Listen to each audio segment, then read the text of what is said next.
In this video, we're going to look at some amount of times, because I haven't counted them in the script, AI has cocked up, like proper messed up with consequences. Oh no.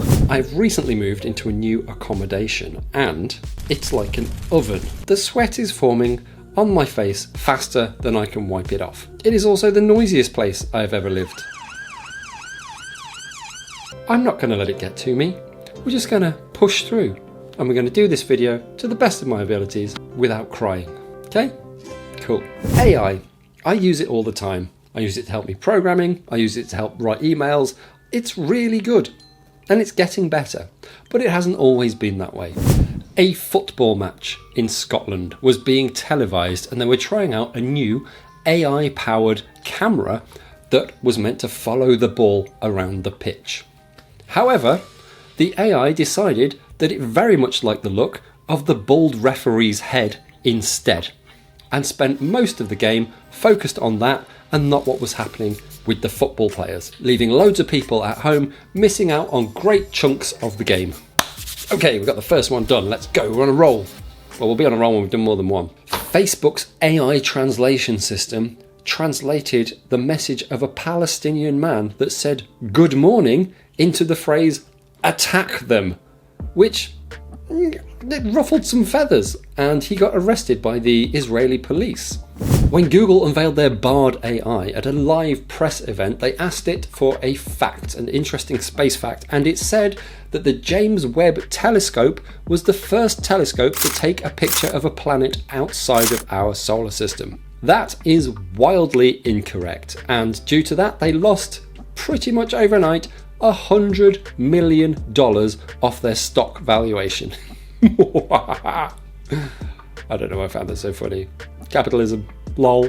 Brian Hood, regional mayor of Hepburnshire in Australia, said that ChatGPT made false claims he had been arrested for bribery. Don't know why I'm laughing again. It's the heat. Another example of AI making stuff up and sticking to it. You could say the guy was having a mare.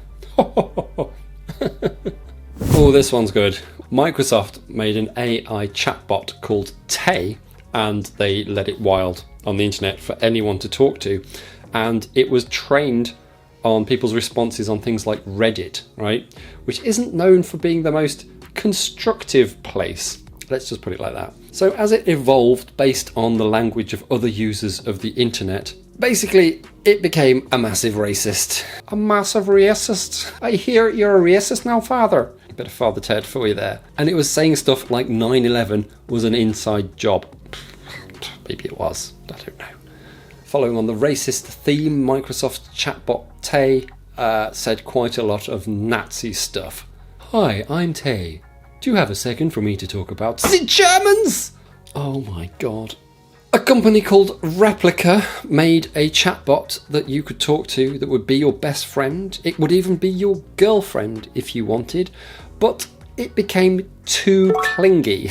And it even started generating and sending sexy pictures to people.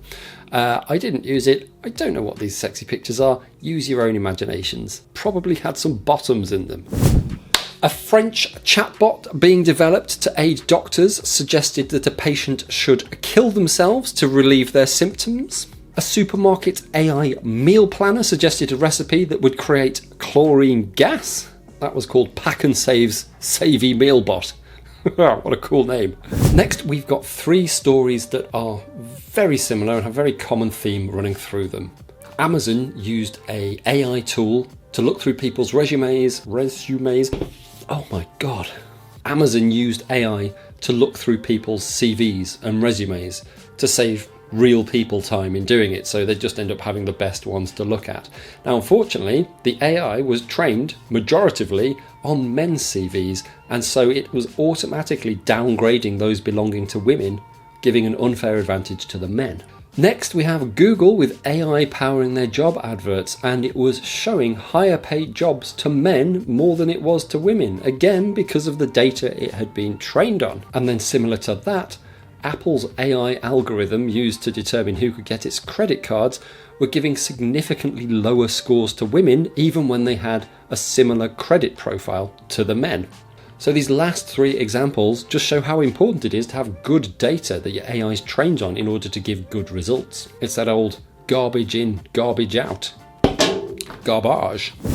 Next, a lawyer in New York used ChatGPT to reinforce some of his points, citing previous cases.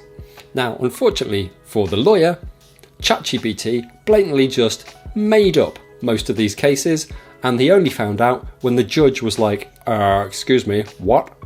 Can you provide some reference material for those? And he couldn't. So he was in the middle of court, basically just caught lying, which isn't great for your lawyer career. You've probably heard the term hallucinating when it comes to AI. That's a great case of that, is when it just makes stuff up that it's not real, but it's convinced it is. What else we got for you? I'm going to read this off my screen because my brain just cannot even hold a sentence in it right now. A leading facial recognition technology recognized 3-time Super Bowl champion Juron Harmon of the New England Patriots. Boston Bruins forward Brad Marchand.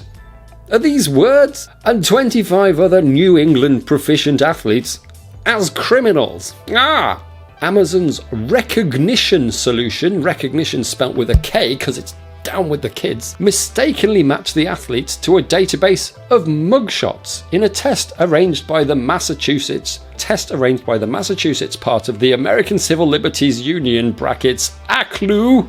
Did I write that? Almost 1 in 6 players were wrongly distinguished. Anyway, Amazon was trying to promote this to police stations to use it to recognize criminals, and it fluffed up.